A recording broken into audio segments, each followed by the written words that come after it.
Hey guys, welcome back to our study of Unit 6, the Interwar Changes, and today we're going to focus on one country, and that's China. We're going to look at how China was relatively unstable, pretty unstable actually, between the First and Second World War. We're going to take a look at a Chinese Civil War. We're also going to look at the rise of a man who will go on to transform China and also, unfortunately, kill a lot of people. So, we'll get to all that in just a minute. Let's first figure out kind of what's going on in China as we look at our Unit 6 overview. And, let's get into it. So, if you don't know much about the world today, you may not realize this, but the modern day country of China, their government is communist. Okay, it's one of the few communist countries left in the world. And we're gonna lay the seeds here, we're gonna plant the seeds for that communist overtaking of China that's going to occur a little bit later in the 20th century. We're going to do that today, kind of plant the seeds for that. And the guy that's going to be at the center of our story is this man right here. Again, his face may not be something you recognize, which I find astounding because, first of all, his name is Mao Zedong. And he is going to be responsible for more deaths than probably anybody else in history, even more than Hitler, even more than Stalin, if you can believe that. So his killing, we'll get to that later. Right now, we're just going to talk about him and his role in starting a revolution in China. So let's get into this Civil War situation. So in 1921, just a couple of years after World War I ended, a political party was established in China. Remember, China's a republic at this point. It had been since the early 20th century. And this new political party was a communist party. And they were very much inspired by the Russian Revolution of 1917 and the establishment of a communist government in Russia. And so the Chinese felt that, hey, we can do this too in our country. And the founder of this new political party, one of the founders anyways, was a relatively young man named Mao Zedong. He was in his late 20s at this point. But even so, he was very much into, the philosophy of communism, and he had cooked up his own unique brand of communism that he's going to apply to China. So let's look at what made Chinese communism different from communism elsewhere. So communism, of course, began in Europe, right? Karl Marx was from Germany. And Marxism, which is communism, Marxism preaches this message that a communist revolution must come from the industrial working class. Like the factory workers will rise up, overthrow the factory owners, and establish a society of equality, right? That's the goal. So look at this image. Are we looking at an industrial working class? There's Mao, by the way. And of course the answer is no. And the reason for that is China was not an industrialized country. Very few factories in China. It was an overwhelmingly rural, peasant, agricultural society. So, Mao's brand of communism is going to be different. We're not going to focus on the industrial cities because China doesn't have those. Yes, they have cities, but they're not industrialized. Instead, what Mao does is he realizes if he can take a portion of the rural population of China. And remember, China has the biggest population on planet Earth. It did back then, it does today.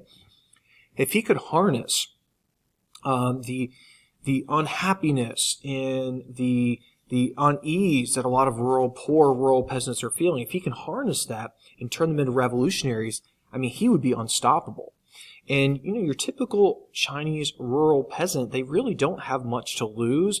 And Mao's message, there's Mao, Mao's message of equality is very attractive to these people who have very little. So the Communist Party begins to grow and gain steam. The Republic of China, the government of the Republic of China is looking at this as pretty worrisome. And so in April of 1927, they launch kind of like an assault on the Communist Party. Thousands of communists were rounded up and executed, and they hoped anyways, that what this would be is like a fatal blow to the Communist Party of China. That's not going to happen, however. Instead, what it does is it sets off a long, long civil war in China. It's going to last 22 years and ultimately kill millions of Chinese people.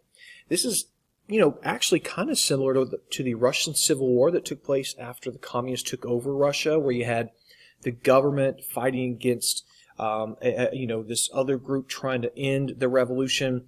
This time it's kind of the other way around, though, that the government was not controlled by communists. Instead, the communists were the rebels. So, let's look at our Civil War. On one side, we've got a group called the Nationalists, who represent the official government of China. They were led by Zhang Jixi. You see him on the left. He's also known as Chiang Kai-shek. On the right, we have the Communists of China, led by Mao Zedong. So, this conflict on paper looks to be an easy win for the Nationalists. Again, the Nationalists are the government of China. Zhang Jixi has a huge army of hundreds of thousands of men. He has at least some modern equipment, not a lot, but some, certainly more than the communists have. But it turns out that this army, while it looks good on paper, is not very good in the real world. It was poorly trained, poorly equipped, low morale. There was all kinds of corruption in Zhang Jixi government and military. So even though they nearly wipe out Mao's communist forces, they can't finish the job.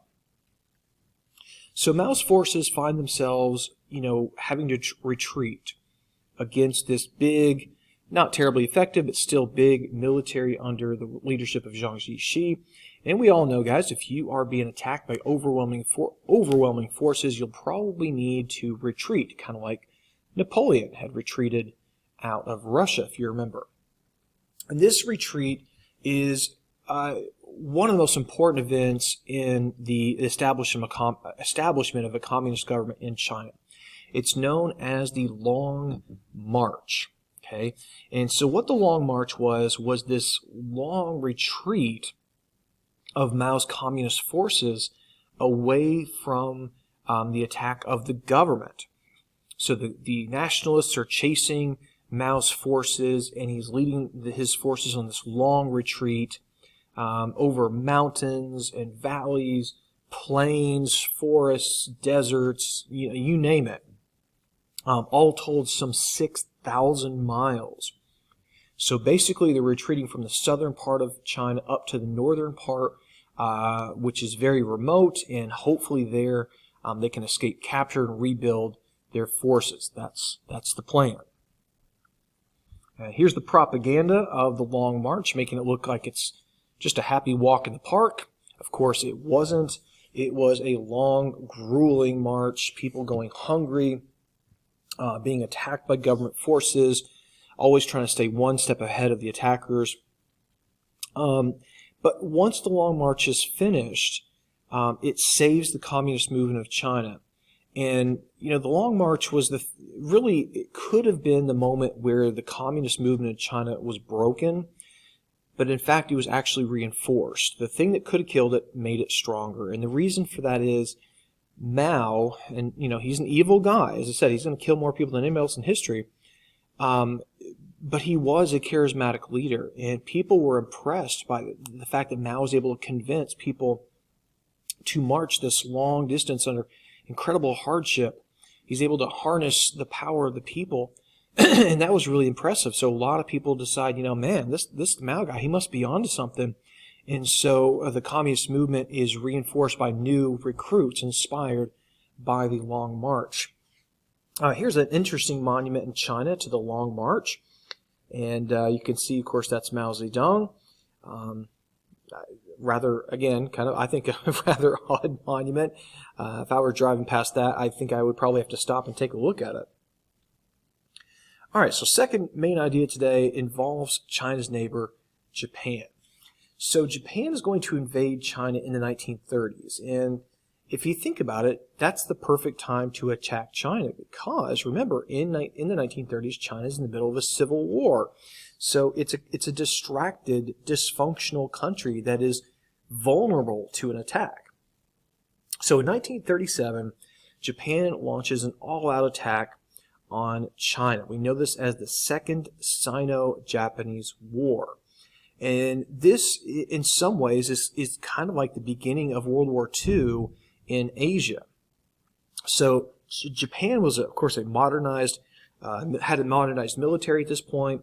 They used their airplanes to bomb cities and bomb targets all across China. Jiang Jiechi, the leader of China, the guy who had failed to stop Mao's march, he's forced to retreat into the interior of China, and Japan starts to carve a large portion of territory off of China. Now, in December of 1937, Japanese soldiers finally captured a city in China known as Nanking. Now, Nanking is also known as Nanjing, which makes it a little confusing.